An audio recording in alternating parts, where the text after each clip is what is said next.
This final segment, I want to say a little bit about some extensions of fixed point logic with counting. And so let me say a few words in background.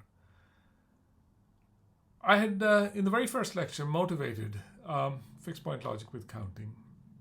It's being motivated by the question of Chandra and Harrell about whether there is a logic for polynomial time in the same sense as existential second order logic is a logic for NP.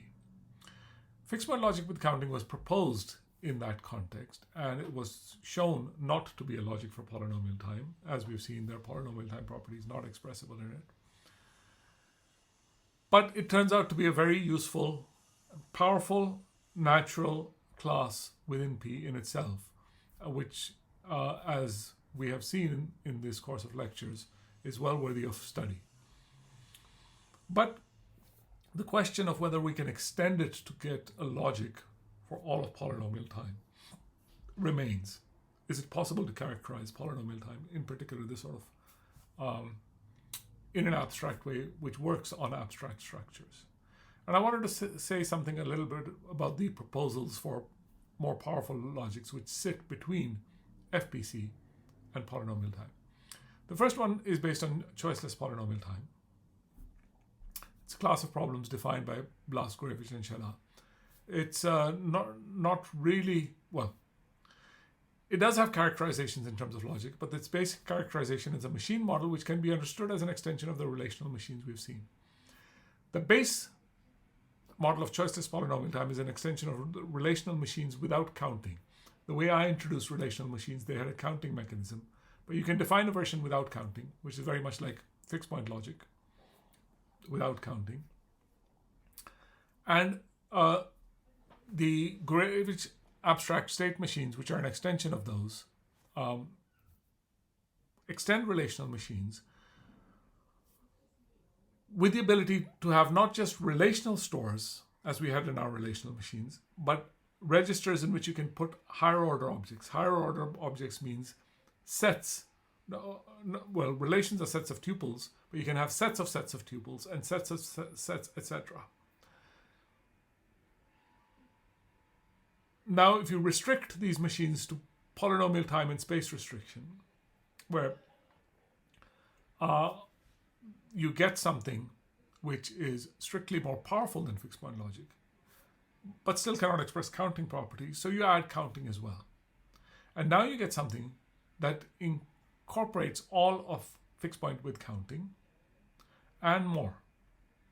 Does it express all properties in P? This remains an open question. In the form without counting, even without, I should say, in the form without counting, choiceless polynomial time can express the Seyfert-Ehrman class of graphs. At least in one formulation of that CFI property, which shows that it is a proper extension of fixed point logic with counting when you add the counting. There is a lower bound result in the sense that you can show that any program of choiceless polynomial time with counting, which expresses the CFI property, must use sets of unbounded rank. So what does this mean? I told you that these machines are allowed to use sets of tuples and sets of sets and sets of sets. So the rank of these sets you can use is the number of nestings in this set. And so we're able to prove a lower bound showing that with a bounded nesting, so a bounded rank of these sets, you cannot express the CFI property. On the other hand, fixed point with counting can be translated to programs of choiceless polynomial time with counting, but a bounded rank. Okay, these three facts are all from a paper with Dave Richerby and Ben Rossman. So I mentioned the CFI property. There are other things that CFI reduces to, including things in polynomial time, like XOR SAT, or solving systems of equations over finite fields in general, for which it remains an open question whether choiceless polynomial time with counting can express them. Okay, so this centrally is an extension of FPC in the machine model sense. It's best understood as an extension of the relational machine with counting, though there are ways to characterize it logically as well. What we don't have is a nice characterization of the equivalences, like we have the Weisweiler-Lehmann equivalences for fixed point with counting, which would give us some way of delimiting its expressive power. In another direction, I want to talk about rank logics.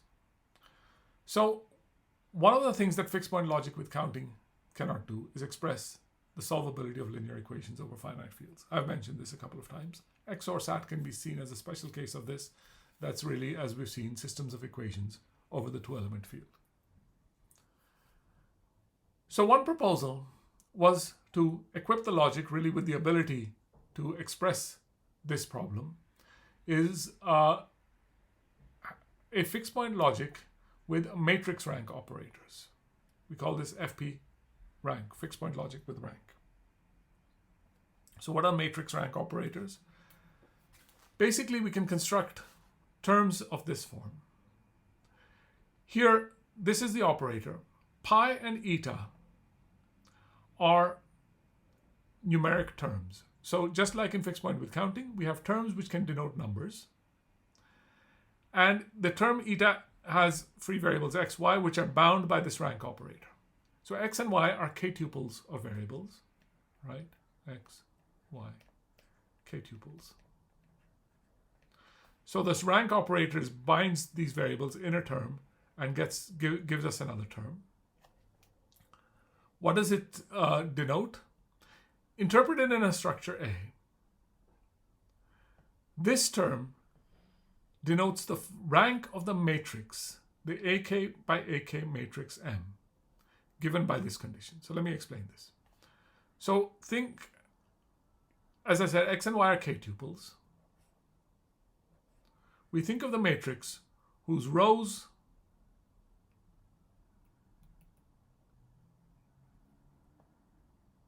and columns are indexed by all k-tuples from A. So I've written A1 up to A n to the k, where n is the number of elements in the universe of A. And the entry of the matrix indexed by the tuples A, B, right? So row A, column B, that entry is simply the value of this term evaluated in the structure A when we substitute A for x and B for y. You take that value modulo p. What's p? P is the denotation of this numeric term. So if pi denotes a prime number, this is well defined. If it's not, we'll just say it's 0. But if pi denotes a prime number, we take this matrix modulo p, and the denotation of this term is the rank of the matrix in the vector space over Fp. Okay. That's the definition of the rank operator. It seems a little bit complicated, but in a sense, it is this kind of generalization of counting. What does the counting operator do? The counting operator, basically, counting the number of x's at phi x, says that if you can define a set, you can determine its cardinality. This is saying if you can define a matrix, you can determine its rank. Okay. So being able to determine the rank of a matrix means we can easily check the solvability of a system of equations, because if you have a system of equations of the form ax equals b, where A is a matrix, this is solvable if and only if the rank of the matrix A with the column B added is exactly the same as the rank of the matrix A itself, right? So that's the motivation behind the rank logic. So the rank logic was introduced in its first form in a paper we had at LIX 2009, and has been studied in several different directions since then. So I want to tell you a little bit about this. It properly extends the expressive power of FPC. In particular, you can express XOR-SAT, you can express solvability of linear equations on finite fields, as I said. You can express the CFI graph query, and so on.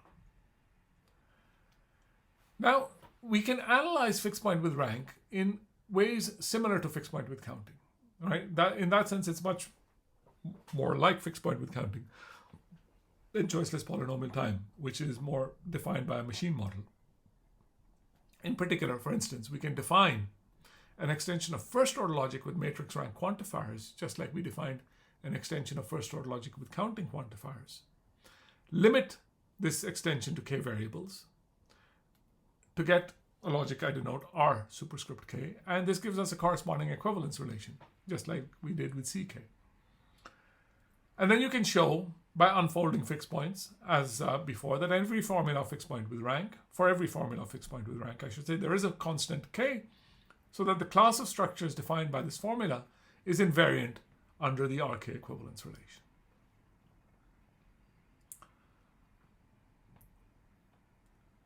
But it turns out these equivalence relations are not as well behaved as CK. We do have characterizations in terms of pebble games, but they're very unwieldy.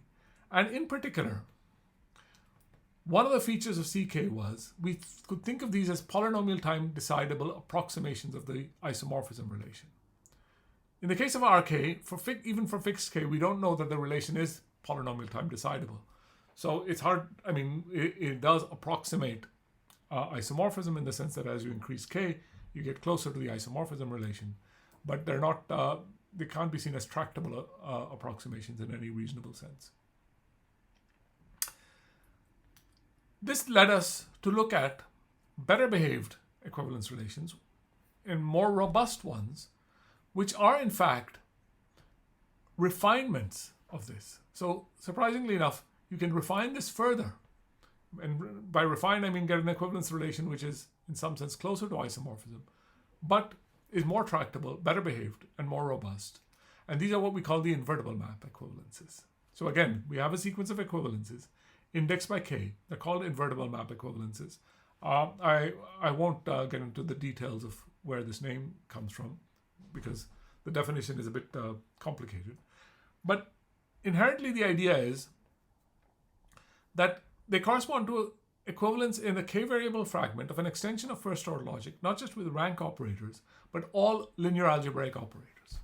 Now, all linear algebraic operators seems like a sweeping statement, but what it is we define a notion of invariance.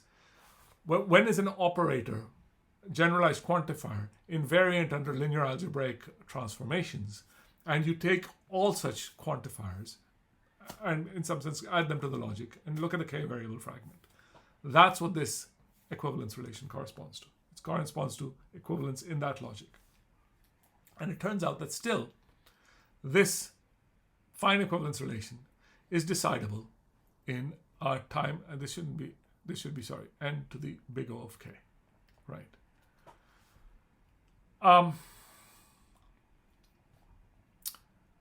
So in other words, for constant k, it is a polynomial time decidable relation.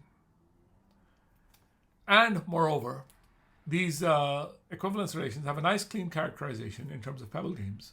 They're rather more complicated than the bijection games. They're algebraic conditions imposed on the moves, but it is a very clean characterization. And here's the thing, most recently this has been used, this characterization in terms of games, to very good effect.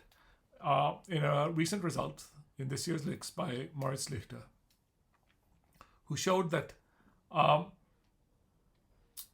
fixed point with rank can be separated from P. So this is a question that's been open for about 12 years. There is a polynomial time decidable property which cannot be expressed in fixed point logic with rank.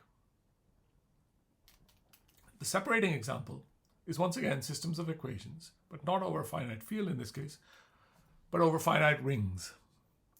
And not over a fixed finite ring. You consider all finite rings of the form. You look at the ring of integers modulo a power of 2, and the instances of your problem are systems of equations along with a value I. And you ask whether this system is solvable over the ring of integers modulo 2 raised to the power I. And this, it turns out, cannot be expressed in fixed point with rank. This is what Lichter shows. And the proof is an application of the invertible map games. But this makes combining this with results of, we had in a paper with Eric Radel and Vid Palkuza at ICAP 2019, we get that these invertible map equivalences, in fact, do not, for any fixed k, give you the relation of isomorphism, which was also an interesting open question. So we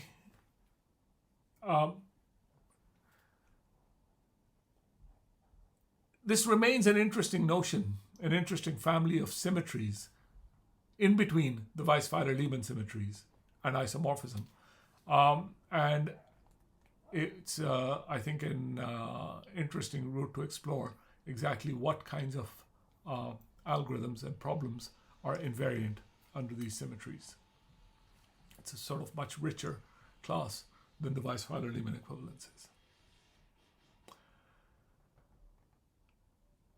One further direction I want to tell you about rank logics is that we have a circuit model for rank logic, just as we do for fixed point width counting. So we characterize fixed point width counting in terms of polynomial size symmetric circuits with threshold gates. If instead of, or in addition to threshold gates, you allow something called matrix rank gates. These are gates which take as on their input the entries of a matrix M, right? And let's say have a threshold T so that the output is 1 if the rank of the matrix is at least T, right? So these are what we call matrix rank gates.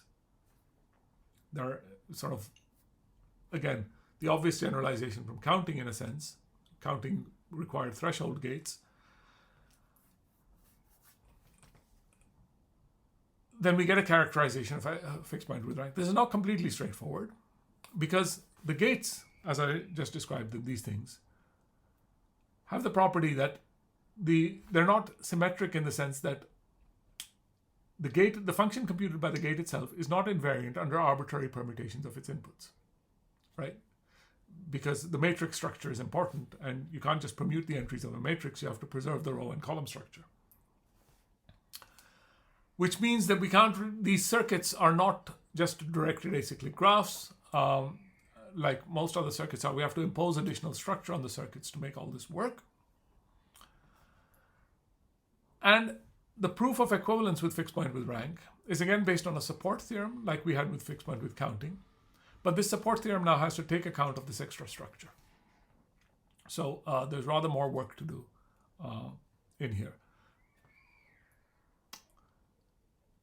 Okay. With that, I want to get to some final concluding remarks on this course. We've explored quite thoroughly the class of problems. In some sense, I think of this as a complexity class, though it's not defined in terms of complexity on a classic machine model. The class of problems definable in fixed point with logic. And I've argued, demonstrated, if you will, this forms a robust class within P. So it's a subclass of polynomial time of problems solvable by symmetric polynomial time algorithms with a very particular definition of symmetric. And the robustness is demonstrated by the variety of equivalent characterizations, right? There are many different ways of characterizing it, which give you the same thing. We've characterized it in terms of logic, by fixed point with counting, in terms of machines, by relational machines, circuits, in the sense of symmetric circuits, and linear programs, in the sense of symmetric linear programs. And we've given translations between all of these. So this, I think, demonstrates that there's a robust notion of what a symmetric algorithm is in this sense. But what makes this even more interesting is that this robust notion is combined with methods for proving undefinability, which are based on games, and which give concrete lower bounds for powerful and natural algorithmic methods. I mean, linear programming, semi-definite programming, we talked about hardness of approximation, So constraint satisfaction and optimization. So it's this combination of robustness, power, and the ability to prove lower bounds, which makes this such a fascinating area. And right at the end, in the last 20 minutes or so, I showed you that there is scope for extending these methods beyond the expressive power of FPC, which is sort of an area ripe for further exploration. And with that, I will conclude this series of lectures and stop here. Thank you for listening.